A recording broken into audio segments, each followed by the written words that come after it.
everything for about the tank is designed to support 200 kilowatts of cooling doing the 6,600 watts. That gives us about 180 kilowatts. We're planning on being able to somewhere around 7,100, 7,150. So the question I had was about the fluid for humidity. If for some reason water got in there, not a lot, let's say quarter of a cup or whatever, what happens to the fluid? Is it go to the top or go to the bottom? Cup is nothing. Cup is nothing? Cup is nothing. It immediately gets pulled this way, the water floats on top of here. It will sit on the top, but it also goes through the system. Once it goes through the system, it's going to aerate. And once it aerates, it becomes a whole mess. I've seen Gary do a demonstration on his own tank, his own property, where he took more than one cup, dumped some water in there. That being said, if something does happen, turn everything off, drain the fluid out, send it back to Engineer Fluids. They'll clean it for you, put it back in, and you're good to go. Right. How much would that would be like downtime for the miners if we drain the fluid and all that stuff? So probably want some extra fluid on the side, right, to fill it up. If you can afford it, how much would it cost? Is the question. this holds $7,000 worth of fluid of engineered liquid. Okay, 7,000. 250 gallons. It's our only unit. It's the most efficient. Still haven't told us the price of this. Oh yeah. Yeah. So including I'll just tell you, the tank itself, the pump, the exchange, and all that stuff that you see, including the PDU, Yeah. sits at about 35,000. 28 miners. Yeah. We tried to keep everything underneath the 400 per miner mark. Yeah, I'll take that. So 28 miners, 35? 35K. That's including like, And that's a one-off tank. If you buy multiples, it's going to get a little bit better. that includes everything that pretty much see right here. That's your PDU. That's your entry point. That's everything. That's the computer. Oh, did we ask about where the actual liquid is being cooled off? Is it like in the bottom somewhere, or? This has 2-inch connectors on it that come through here. They run through here. Yeah. They come out the bottom here. It's also fed with the electrical down there as well. Yeah. So you fill it with water. You just connect right. yeah, you have to have an external cooling medium, such as a dry cooler or a water tower. Yeah. Oh, okay. Yeah. So that's not. Do you guys sell that?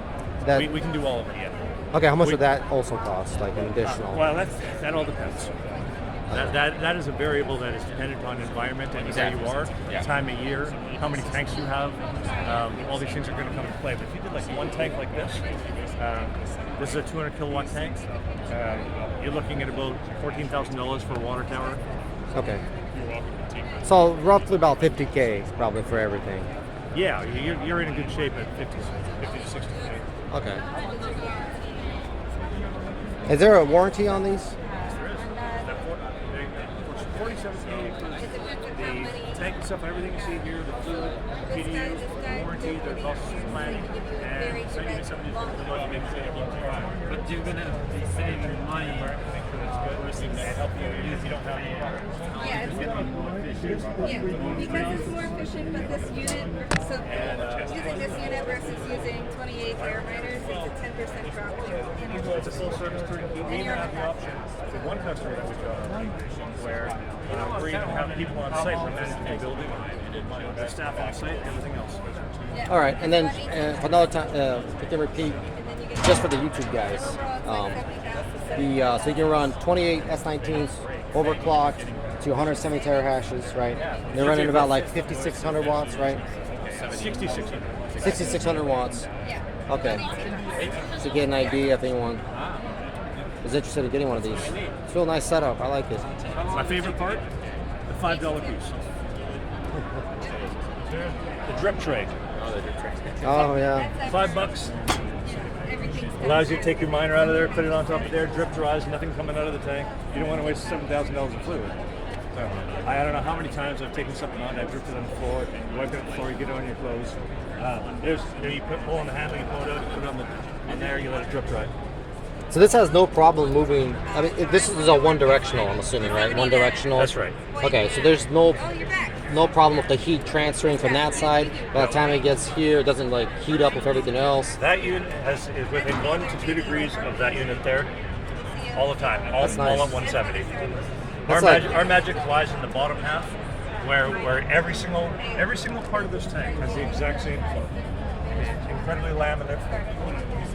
Laminar, that's not the right word. It's equal throughout the entire tank. Literally, if you measure over here and you measure over there, it's the exact same flow. If you take every ASIC out and you leave one ASIC in, that one ASIC is going to receive the exact same flow. It does not change because we're cooling the tank. We're not cooling the miner. And that's why we don't care what miner you put in here. We don't care if it's crooked, sideways, or otherwise. You put it down, and you forget about it. When you turn the whole operation on, will this fluid be like really bubbling, like moving really fast? No, it looks exactly like this. Oh, does it? Nice. Yep. Well, it's all the water cooling does just a way better job than air cooling. Oh yes, yes it does. It doesn't have to move like crazy fast to get rid of all that heat. It just, because I know we run our S19s and they run like really, really fast when it's like 80 degrees outside. And those fans are at 100%. They're only doing 110 terahashes on 19 Pro. Oh boy. And they're like already at 100. So the 19 Pros are starting at 200 terahash already. With our firmware. What firmware are you guys using? We have a custom list that is kind of handpicked between a couple guys that are in the industry. There's a guy named Vinish, there's ASIC.to, there's myself, and a number of other guys that work together. And I've been working with those guys for a couple of years. You ever meet that guy? Yes. Vinish? Yes. He's Russian, right? Wow. Claims to not be sometimes, claims to be Ukrainian. But he's Ukrainian when he wants to go to America. Yeah, everyone knows he's Russian. He's like secret or something. ASIC.to, Mark, he's American. Yeah, ASIC.to. Yeah, that's who we do most of our stuff through is Mark in America. Yeah, I talked to mkminer, I think, and then there's ASIC.to, and then there is Brains. I think is totally separate. Totally different. I think it's, as far as I know, they're totally separate. Because I know Vinish makes things for everyone, right? I think everyone takes like a piece of his stuff and adds like a 0.5%. They all work together now. Do they? Yep. Oh, okay. ASIC.to and Vinish, they're all working together. Nice. It's just where they're signing up. So if they're talking with Americans, ASIC.to does a lot of the stuff. So when we're under contract with them, and we sign a contract with them to do all the stuff we're doing, it's through an American company. Okay. So what would you recommend if you were overclocking? It's like the ASIC. Oh, your own firmware, right? We are on firmware. Right, your own firmware. Okay. Yeah. But ultimately, at the end of the day, it'll say Vinish when you dig deep on it. Yeah. I wonder if is he just one guy? Vinish is a combination of 26 people. Oh, okay. Yeah. In Poland, Ukraine, Russia, and a number of other places. Yeah. But only one in America. Makes sense. All right. So that's. I like your product. It's nice. I like that it's nice and not wide. You could fit in like a container if you wanted to. Oh yeah, we can fit 8 of these in the container. Yeah, 40 foot. foot. Yeah. Yep. It's about 220 something. Man, this thing's cool too.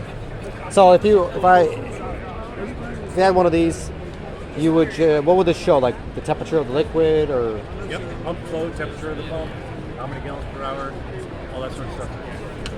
And can I connect to it like on my phone or web? It also has an API for your phone. It also has a web page you can just go to.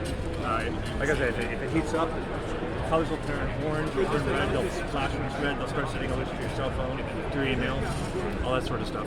A little bit of intelligence. If you set a hash for a specific number, it'll try to restart the gpuminer.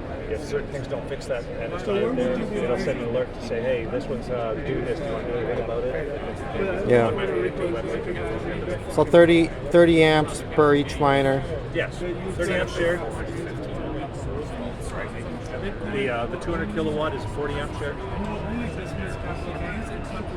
Cool. All right, sounds good. Sounds like a real nice setup. Thank you. All right, well, thank you. Rick, by the way.